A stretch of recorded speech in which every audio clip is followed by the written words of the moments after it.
नमस्कार मित्रांनो, आज आपण 2 एप्रिल 2023 रोजी झालेल्या रायगड जिल्हा पोलीस भरतीच्या प्रश्नपत्रिकेचे विश्लेषण बघणार आहोत। पहिला प्रश्न होता 6 अंकी सर्वात मोठी व 6 अंकी सर्वात लहान संख्या यांची बेरीज किती। सर्वात मोठी संख्या तयार करण्यासाठी काय सांगितलंय, सर्वात मोठा अंक जो आहे 9 तो काय करायचा, जेवढ्या वेळेस सांगितलंय तेवढ्या वेळेस लिहायचा। मग 6 अंकी सांगितलं असल्या कारणाने 6 वेळेस 9 लिहिला, संख्या तयार झाली 99 99 99। ही आहे 6 अंकी सर्वात मोठी संख्या। आता 6 अंकी सर्वात लहान संख्या तयार करण्यासाठी काय करायचं, सर्वात लहान अंक 0 तो किती वेळेस लिहायचा, 5 वेळेस। जर आपण 6 वेळेस लिहिला तर ती संख्याच तयार होणार नाही। मग काय करायचं, पहिला जो आहे पहिल्या वेळेस 0 नंतरचा सर्वात लहान अंक कोणता, 1 तो 1 लिहायचा। 10 0 0 0 0 ही झाली 6 अंकी सर्वात लहान संख्या। आता यांची काय सांगितली, बेरीज। मग बेरीज केली तर किती येईल, 9 9 9 9 9 आणि 9 आणि 1 10 म्हणजे 10 99 999। पर्याय क्रमांक 1 आपलं उत्तर होतं। पुढचा प्रश्न होता, एका शाळेची सहल मुंबई येथे जाणार आहे। कुठे, मुंबई येथे।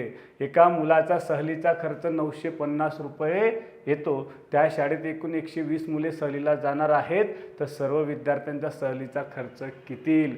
अगदी सोपा प्रश्न होता। एका विद्यार्थ्याला किती रुपये खर्च आहे, 950 रुपये। एकूण विद्यार्थी किती आहेत, 120 रुपये। तर सरळ 950 गुणिले 120 गुणाकार करायचा।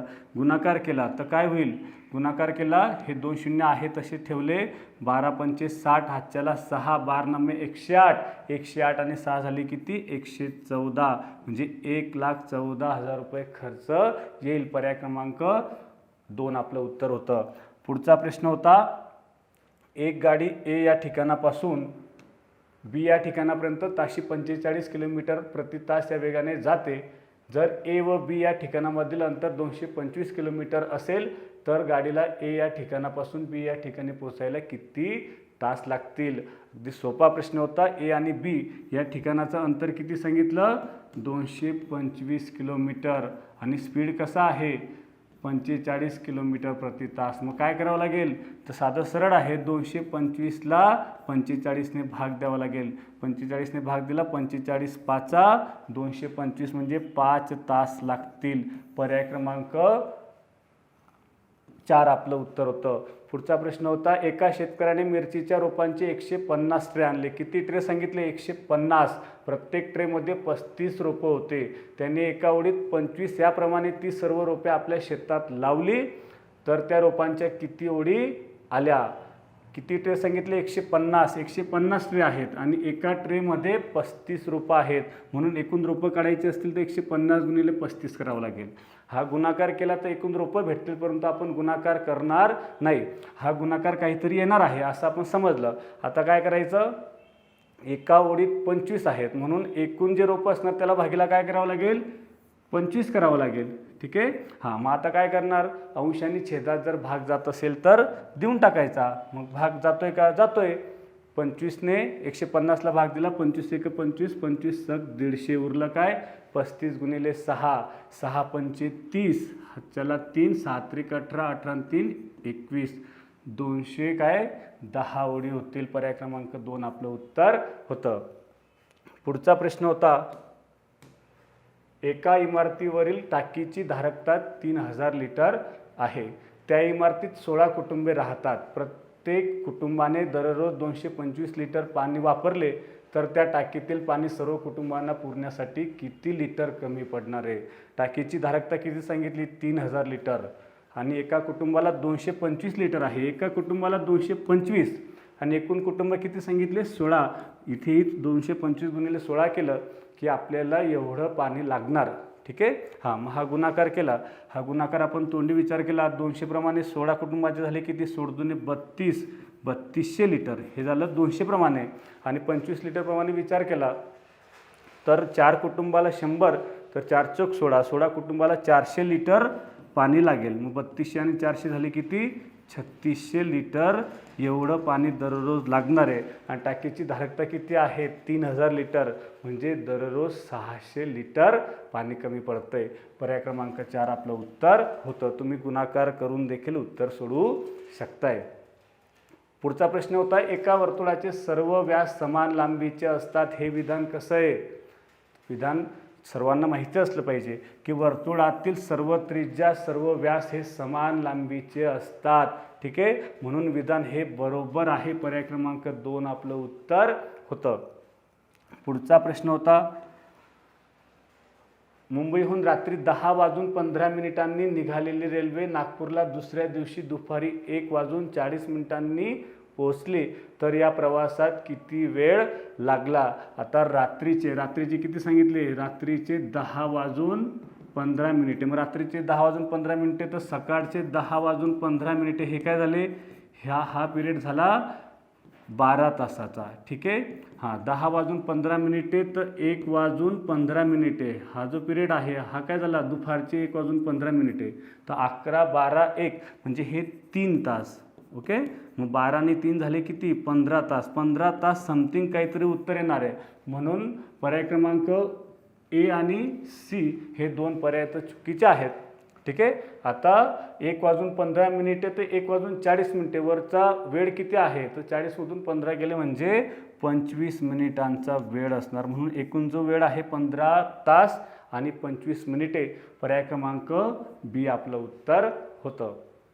पुढचा प्रश्न होता, 3 सेंटीमीटर लांबी व 8 सेंटीमीटर लांबी व 3 सेंटीमीटर रुंदी असणाऱ्या आयताची परिमिती किती. एका आयताची लांबी किती सांगितली, 8 सेंटीमीटर, रुंदी किती सांगितली, 3 सेंटीमीटर आणि त्या आयताची परिमिती विचारली. परिमिती म्हणजे चारही बाजूंची बेरीज. मग ही 8 असेल तर वरची 8, ही 3 असेल तर ही 3. 8 आणि 8 16, 16 आणि 3 19, 19 3 झाले 22. 22 सेंटीमीटर ही त्याची काय असणार आहे, परिमिती.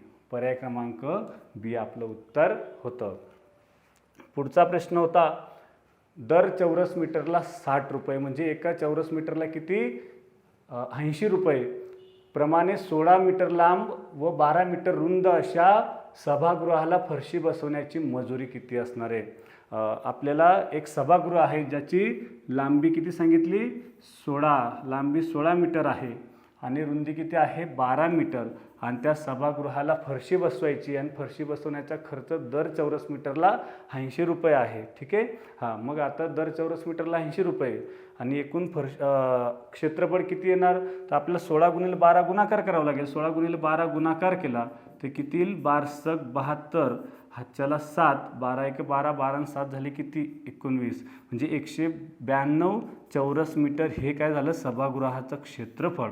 ठीक आहे, आता दर चौरस मीटरला किती सांगितले, 80 रुपये.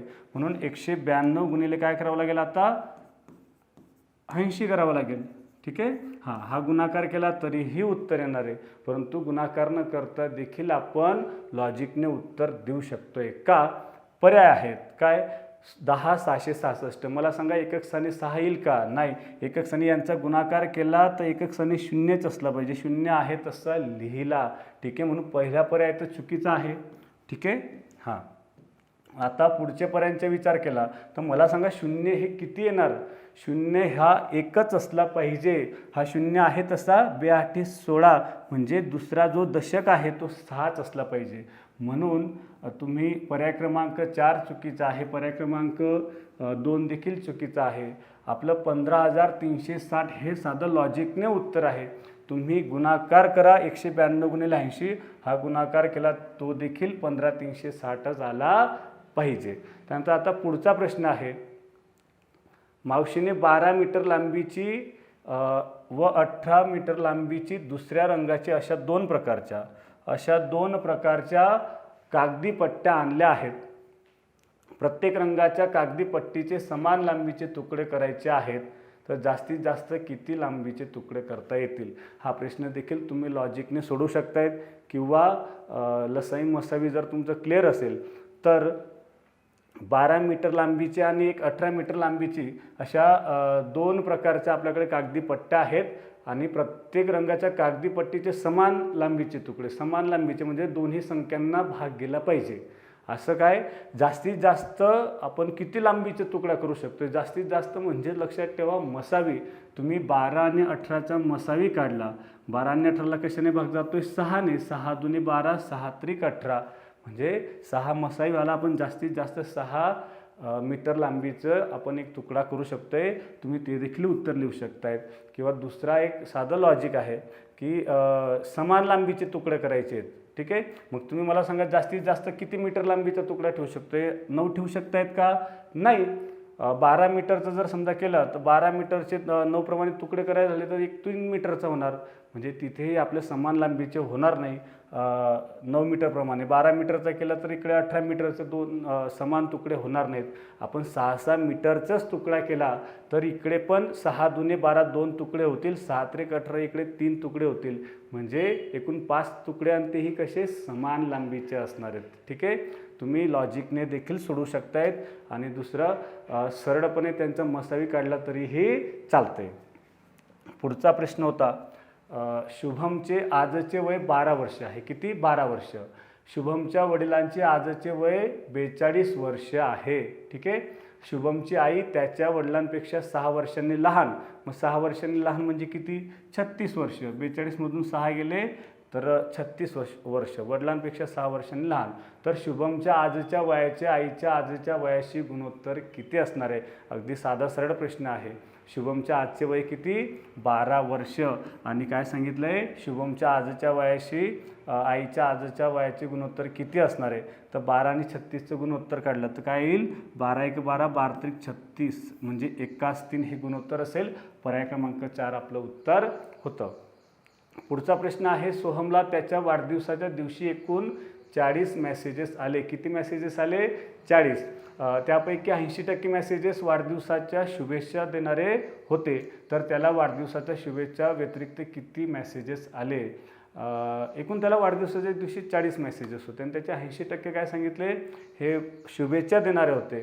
मग आता 80% जर शुभेच्छा देणारे होते म्हणजे 20% काय आहेत? हे अदरचे मेसेजेस आहेत. म्हणून 40चे 20%. 40चे 20% किती येणार? तर तुम्ही हे 2 शून्य गेले 4 दुने 8. 8 मेसेजेस हे अदरचे असणार आहेत. म्हणजे अगदी साधा सरळ पर्याय क्रमांक 2 आपलं उत्तर होतं.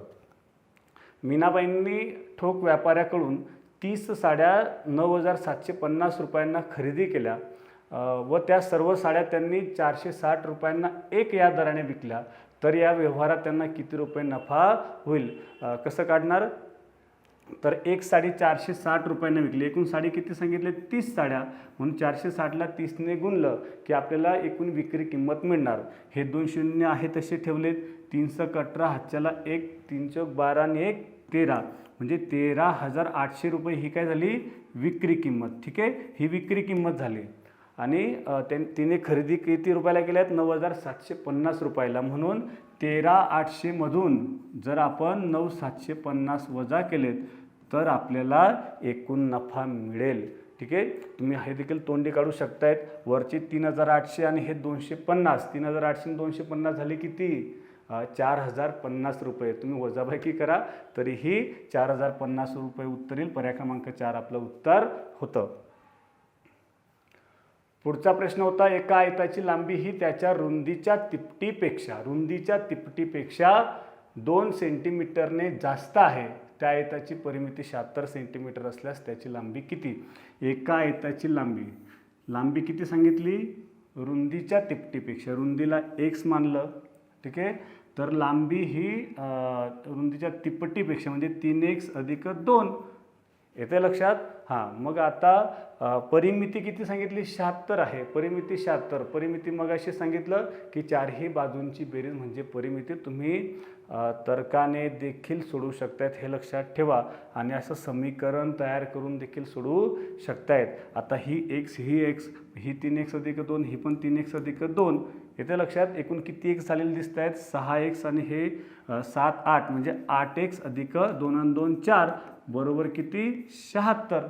येते लक्षात? 8x + 4 बरोबर 76 आहे. तर तुमचा 8x बरोबर काय येईल? हा अधिक 4 इकडे मायनस केला म्हणजे 76मधून 4 गेले 72. 8x बरोबर 72 आहे. तर x बरोबर 8 × 9 72 म्हणजे तुमची काय आली? 9 सेंटीमीटर ही काय आली? रुंदी आली. x आपण रुंदीला मानलेला आहे. 9 सेंटीमीटर ही तुमची रुंदी आली. तर विचारले लांबी किती असणार आहे? तर तिपटीपेक्षा 3x + 2 9त्रिक 27 + 2 किती झाले? 29. पर्याय क्रमांक 2 आपलं उत्तर होतं. ते तुम्ही पर्यायावरनं देखील आपण जाऊ शकतोय की त्याची लांबी किती असणार आहे. ठीक आहे, आणि लांबी ही तिपटीपेक्षा 2ने काय आहे जास्त आहे, म्हणून प्रत्येकाहून 2 कमी करा बरं. 27मधून 2 कमी केले तर 25. 25 कोणाची 3 पट आहे का? नाही आहे. म्हणजे तुम्ही पर्याय देखील कट करू शकतायत. ठीक आहे, लांबी विचारलेली. मग लांबी मला सांगा आता पुन्हा इकडे तिसऱ्या पर्यायाकडे गेला तर 9मधून 2 वजा केले तर उरले किती? 7. 7 कोणाची 3 पट आहे? नाही, म्हणून तिथं देखील पर्याय कट होऊ शकतो. 11मधून 2 वजा केले तर 9. 9 ही कोणाची 3 पट आहे? 3ची, म्हणून रुंदी 3 आली. इथे जमतं आहे, परंतु दुसरी अडचण काय आहे? त्यांची परिमिती 76 आली पाहिजे. 11 लांबी, 3 काय आली? रुंदी. त्यांची परिमिती येईल का 76? नाही येणार. 11 आणि 3 झाले 14. 14 आणि 14 28, म्हणजे 28च तुमची परिमिती बसणार जर समजा लांबी आपण 11ला मानली तर. आणि जो दुसरा पर्याय होता 29. 29 जर आपण समजा लांबी मानली तर 29मधून 2 वजा केले 27. 27 ही कोणाची 3 पट आहे? 9ची, म्हणजे 9 काय आली? तुमची रुंदी आली. 29 लांबी आणि 9 रुंदी. 29 आणि 9 झाले किती? 36. 29 9 झाले 38. 38 दुने 76, म्हणजे अगदी बरोबर परिमिती 76 भरते. म्हणजे पर्यायाने देखील आपण उत्तर देऊ शकतोय. पुढचा प्रश्न आहे, राकेशचे वय सानियाच्या वयापेक्षा 5 वर्षांनी कमी आहे. कोणाचे? राकेशचे वय. ठीक आहे, त्यांच्या वयांची बेरीज 27 वर्ष आहे. तर राकेशचे वय किती? इथं देखील तुम्ही मांडणी करून किंवा लॉजिकने उत्तर सोडू शकतायत. लॉजिक काय म्हणतंय? हे जे 5 वर्ष कमी आहे, बरोबर आहे की नाही? राकेशचे वय सानियाच्या वयापेक्षा 5 वर्षांनी कमी आहे. मग आपण हे 27मधून 5 कमी करूया. 27मधून 5 कमी केले म्हणजे उरले किती? 22. या 22चे 2 भाग करणे. येते लक्षात? हां, मग 22चे 2 भाग केले म्हणजे किती? 11. 11 हे वय कोणाचं असलं पाहिजे? जो लहान असणार तो. मग 11 वय हा राकेशच असणार आहे. समजते की नाही? राकेशचं वय हे 11 वर्ष असणार आहे. येते लक्षात? राकेशचं 11. ठीक आहे, आणि विचारलं काय? राकेशचंच वय, म्हणून अगदी सरळ तुम्ही पर्याय क्रमांक 4 उत्तर लिहायचं होतं. जर चेक करायचं असेल तर राकेश 11 वर्षाचं, म्हणजे सानिया किती वर्षाची आली? तर राकेश सानियापेक्षा 5 वर्षांनी लहान आहे, म्हणजे सानिया 16 वर्षाची. दोघांची बेरीज केली तर 11 आणि 16 झाली किती? 27 वर्ष. अगदी बरोबर उत्तर आलेलं आहे. ठीक आहे, पुढचा प्रश्न आहे, एका मोबाईलची किंमत काय सांगितली? 16,000 रुपये आहे. असे 13 मोबाईल खरेदी केले तर एकूण किती रुपये लागतील? अगदी चिल्लर प्रश्न होता. एक मोबाईलची किंमत किती सांगितली? 16,000 रुपये. गुणिले काय करावं लागेल? 13 मोबाईल घेतले म्हणून गुणिले 13 करावं लागेल. हे 3 शून्य आहे तसे ठेवले. 13 किती झाले? 78. आजच्याला 7. 13 1 13 आणि 7 झाली किती? 20. तुमचे 20 8 कुठं दिसतंय? हां, पर्याय क्रमांक 3मध्ये उत्तर होतं 2,08,000 रुपये. ठीक आहे, पुढचा प्रश्न आहे, एका शेताची खुरपणी पूर्ण करण्यास 5 मजुरांना 12 दिवस लागतात, तर 6 मजुरांना किती दिवस लागतील? हा देखील अगदी सोपा प्रश्न होता. 5 मजुरांना 12 दिवस, 5 मजुरांना 12 दिवस लागतात म्हणून 5 गुणिले 12 करायचं. तर 6 मजुरांना किती दिवस लागतील? भागीला 6 करायचं. 6ने भागलं तर 6 1 6, 6 दुने 12, 5 दुने 10 उरलं काय? 5 गुणिले 10, 5 दुने 10, म्हणजे 10 दिवस लागतील. पर्याय क्रमांक 3 आपलं उत्तर होतं. पुढचा प्रश्न आहे, जया, सीमा, निखिल आणि निलेश यांची व्यवसायासाठी 3 4 7 6 या प्रमाणात 3,60,000 रुपयांची भागीदारी केली. त्यांना या व्यवहारात 12% नफा झाला, तर निखिलच्या वाट्याला किती रुपये मिळतील? ओके, हां, एकूण किती रुपयाची भागीदारी केली? 3,60,000 रुपये. आणि त्या 3,60,000 रुपयाचे 12% काय आहेत? 3,60,000 रुपयाचे 12% नफा आहे. मग 3,60,000चे 12% किती येतील? तर गुणिले 12 भागीला 100 केले. हे 2 शून्य गेले, हे 2 शून्य गेले. ठीक आहे, उरलं काय? हे 2 शून्य आणि 36 गुणिले 12, 12 सक 72, हातच्याला 7, 12 त्रिक 36, 36 आणि 7 झाले किती? 43. म्हणजे 43,200 रुपये हा काय झाला? आपला प्रॉफिट झाला. ठीक आहे, आता हा प्रॉफिट काय करायचा आपल्याला? जया, सीमा, निखिल आणि निलेश यांना वाटून टाकायचं आहे. कसा वाटायचा आहे? तर दिलेलं एकूण उत्तर 3 4 7 आणि 6, मग 3 4 7 6 यांची बेरीज केली तर किती झाले? 3 4 7 7 7 14 14 6 20 म्हणजे 20 रुपये असतील तर या प्रमाणात वाटप करायचं आहे व वास्तविकतेत 43,200 रुपये आहेत. मग 43,000ला 200 रुपयाला 20ने भाग द्यायचं, गुणोत्तरांच्या बेरजेने भाग दिलं आहे. आलं लक्षात? ठीक आहे. हां, मग आता भाग दिलं तर काय उत्तर आलं? 0 0 कट झाला. ठीक आहे. बे दुने 4, बे 1 बे, बे सक 12, बे 0 0 2,160 रुपये ही एका भागाची किंमत आली. आता काय विचारलं आहे आपल्याला? विचारलं आहे निखिलचा वाट्याला किती रुपये नफा येईल. मग निखिलचं गुणोत्तर काय आहे? 7. इथे तिसरं निखिल आहे, जया, सीमा आणि निखिल. मग आता निखिलचं गुणोत्तर आलं 7 म्हणून गुणिले 7 करावं लागेल. 7ने गुणलं 7 0 0 7 सकम 42 हातच्याला 4 7 1 7 7 4 11 हातच्याला 1 7 दुने 14 आणि 1 15 म्हणजे 15,120 रुपये हा निखिलचा नफा असेल. पर्याय क्रमांक कुठे दिसते? 15,120 पर्याय क्रमांक 3 मध्ये. पुढचा प्रश्न होता आकाशने दशादशे 8 दराने, दशादशे काय सांगितलं? 8 दराने बँकेत 25,000 रुपये 3 वर्षासाठी ठेव म्हणून ठेवले तर त्याला एकूण किती रुपये व्याज मिळाले? हा देखील सोपा प्रश्न होता. किती रुपये मुद्दल सांगितली? 25,000 रुपये. 25,000 रुपये मुद्दल किती? 8% दराने 3 वर्ष. बाकीला काय करावं लागेल? 100. हे 2 शून्य गेले, हे 2 शून्य गेले. ठीक आहे. हां, आता हा शून्य आहे तसा ठेवला. 25साठी झाली किती? 200. म्हणजे हे 2 शून्य अजून पुन्हा वाढले आणि बेत्रिक 6 येत आहे. म्हणजे 6,000 रुपये व्याज लागणार. पर्याय क्रमांक 2 आपलं उत्तर होतं. पुढचा प्रश्न होता एका गाडीच्या चाकाचा व्यास 1.4 मीटर आहे. त्या बैलगाडीला 1.1 किलोमीटर अंतर पूर्ण करण्यासाठी तिच्या चाकाचे किती फेरे होतील? चाकाचा व्यास कसा सांगितला? 1.4 मीटर. तुम्हाला सर्वांना व्यास आणि परिघ यांचं गुणोत्तर माहीत असेल. 22 सप्तमांश. 22 सप्तमांश हे काय आहे? परिघ आणि व्यासाचे गुणोत्तर. म्हणजे जर समजा 7 मीटर जर समजा आपला व्यास असेल तर 22 मीटर परिघ असेल, म्हणजे एक फेरी ही 22 मीटरची असेल. येते लक्षात? किंवा जर 7 मीटर आपला व्यास असेल तर. ठीक आहे. परंतु आता व्यास किती आहे? 1.4 मीटर. येते? हां, मग 1.4 मीटर म्हणजे काय? 7 दुने 14 म्हणून 22 दुने काय? 44 आणि इथे एक घराचा पॉईंट आहे म्हणून इथे एक घराचा पॉईंट म्हणजे एका फेरीचं अंतर. हा परिघ म्हणजेच काय? एक फेरी. एक फेरी ही 4.4 मीटरची आहे. क्लिअर? आता अंतर किती आहे? 1.1 किलोमीटर. 1.1 किलोमीटर. ओके. मग 1.1 किलोमीटरचं अंतर जर पार करायचं असेल तर काय करावं लागेल? 1.1 किलोमीटर म्हणजे काय? आता आपल्याला हे काय आहे? हे जर मीटरमध्ये असेल तर वरतीही आपल्याला मीटरमध्ये असलं पाहिजे. मग 1.1 किलोमीटर म्हणजे किती? 1100 मीटर. 1100 मीटर अंतर आपल्याकडे आहे. आणि एका फेरीचं अंतर किती आलं? 4.4 मीटर. म्हणून 1100ला 4.4ने भाग द्यावा लागेल. पॉईंट घालवण्यासाठी काय केलं आपण? 10ने गुणलं. 10ने गुणलं म्हणजे काय होईल? खाली 44 होणार आणि वरती 11,000 होणार. दोघांनी 10ने गुणलं म्हणजे इकडे 11,000 आणि इकडे 44 झाला. आता कशाने भाग जातोय? 11ने. 11 1 11, 11 चौक 44. उरलं काय? 1000 भागीला 4. 1000ला 4ने भागलं म्हणजे 250 उत्तर येईल.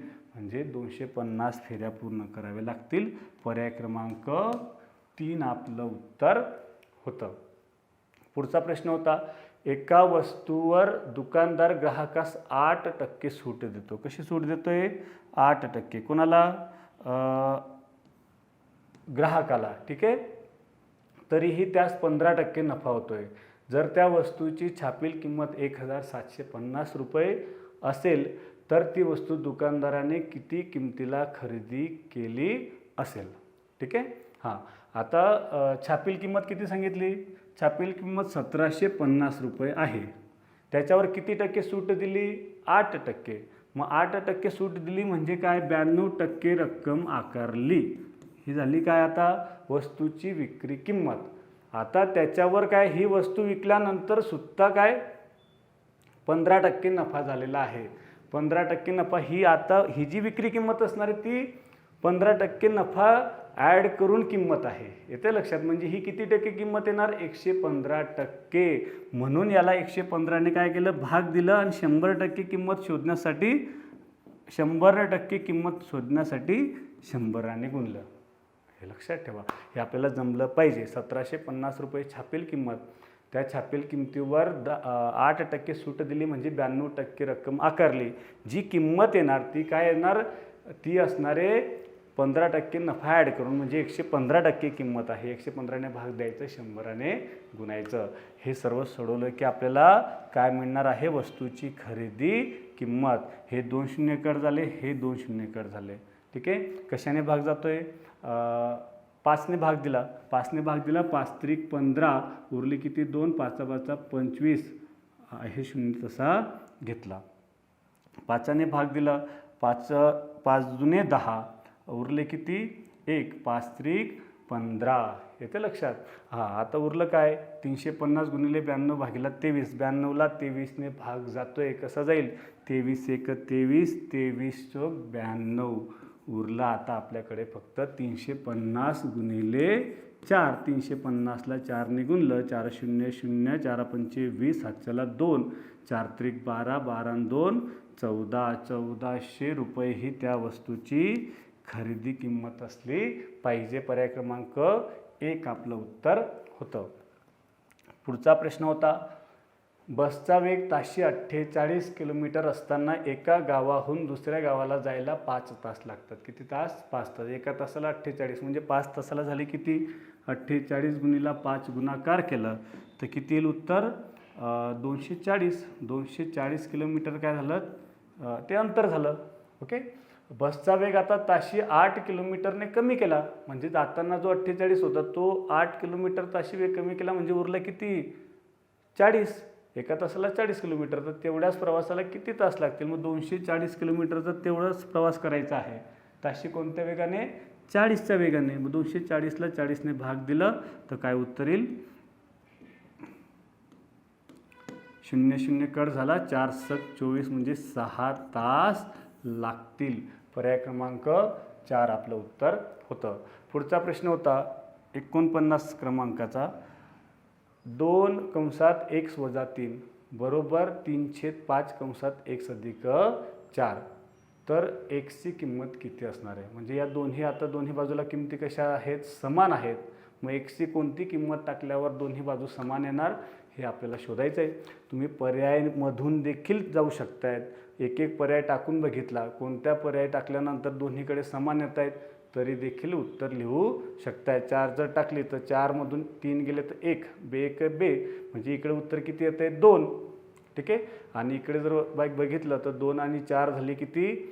6. 4 आणि 4 झाली किती? 8. 8 त्रिक 24. 24ला 5ने भागलं की समान येत नाही आहे. तुम्ही ऑर्डरच्या किमती देखील याचप्रमाणे टाकून बघा जुळतंय का. ओके. हां, आणि आता हेच जर सोडवायचं म्हटलं तर कसं सोडवणार? तर आपण काय करूया? हा जो भागीला 5 आहे तो तिकडे गुणीला करूया. मग गुणीला केलं तर काय होईल? हे 5 दुने 10 झाले. समजतंय की नाही?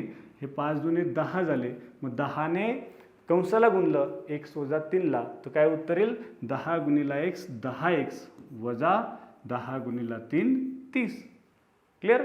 हां, आता इकडे काय येणार? हा 3 आता हे कंसाला गुणणार. 3 गुणिला x 3x अधिक 3 चौक 12. ओके. आता xची किंमत शोधायची म्हणून काय करूया? हा इकडचं तिकडे घेऊया. मग त्या बाजूला घेतलं म्हटल्यावर काय होणार? चिन्ह चेंज झालं. 10x मधून हा अधिक 3x मायनस झाल्या कारणाने 7x. 10मधून 3 गेले किती? 7x. आणि इकडचा वजा 30 इकडे प्लस झाला म्हणजे 12 आणि 30 झाले 42. 7x बरोबर 42 म्हणून x बरोबर काय असणार? 42 भागिले 7. 7 सकम 42. xची व्हॅल्यू किती? 6 घेतली तेव्हा दोन्ही बाजूला समान किमती होणार. चेक करायचं असेल तर करून बघा. 6मधून बघा 6ची xची व्हॅल्यू 6 टाकली. 7 3 गेले 3. 3 दुने 6 म्हणजे डावी बाजू किती येते? 6. आता उजवी बाजू विचार केले तर 6 आणि 4 10.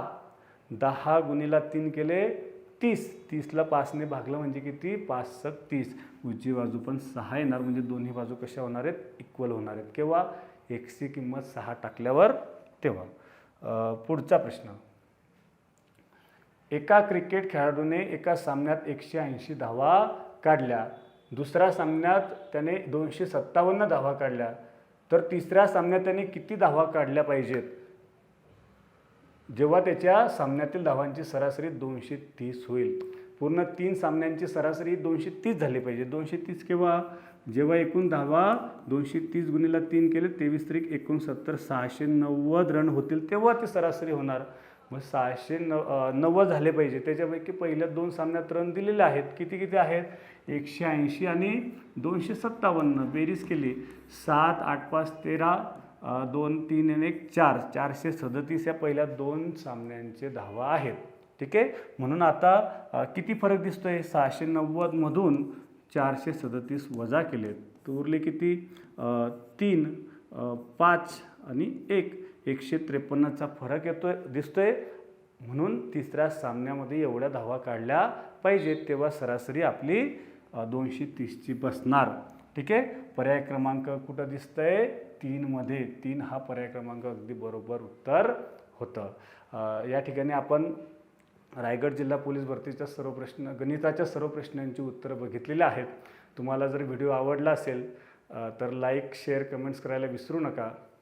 धन्यवाद.